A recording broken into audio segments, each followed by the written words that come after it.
আসসালামু আলাইকুম তৃতীয় শ্রেণীর সুপ্রিয় শিক্ষার্থীবৃন্দ, আশা করছি তোমরা সকলে ভালো আছো।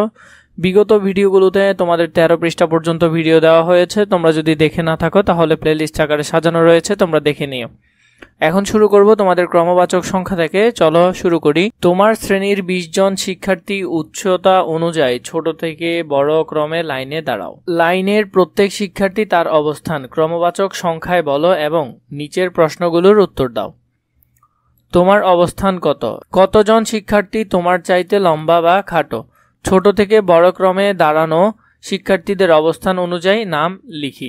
আমরা এখানে অবস্থান অনুযায়ী নাম লিখব।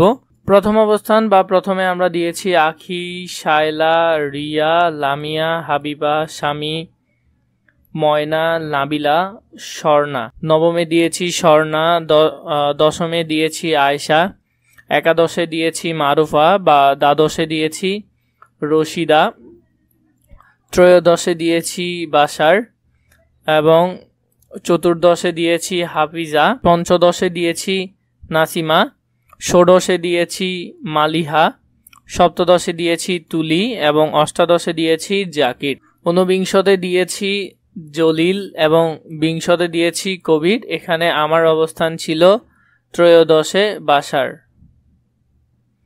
এখন দেখো আমার অবস্থান হলো ত্রয়োদশে বাশার। আমার চাইতে লম্বা ছিল 12 জন, আমার চাইতে খাটো হলো 7 জন।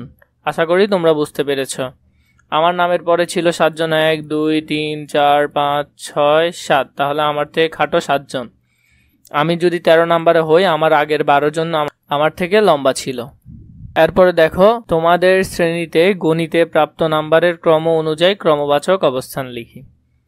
নাম বড় থেকে ছোট ক্রমে অনুযায়ী গণিতের প্রাপ্ত নাম্বার ছিল 100 ছিল ঐশী, 98 ছিল শিমু, এভাবে 198। বড় থেকে আমরা ছোট ক্রমে লিখব।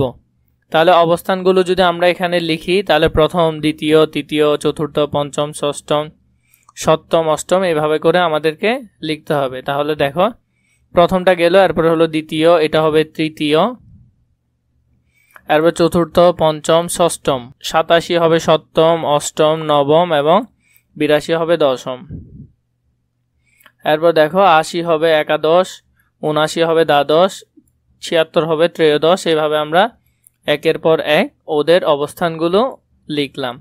63 এবং শেষ 65 হলো বিংশতম অবস্থানে।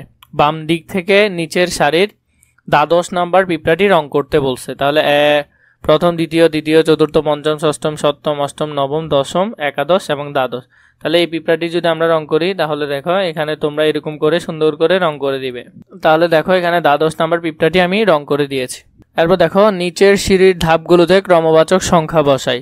প্রথম, তাহলে এটাতে হবে দ্বিতীয়, তৃতীয়, চতুর্থ, এভাবে তৃতীয়, চতুর্থ, পঞ্চম, ষষ্ঠম, সপ্তম, অষ্টম, নবম, দশম, একাদশ এবং দ্বাদশ। আমরা এগুলো সবগুলো সিরিয়াল লিখে ফেললাম।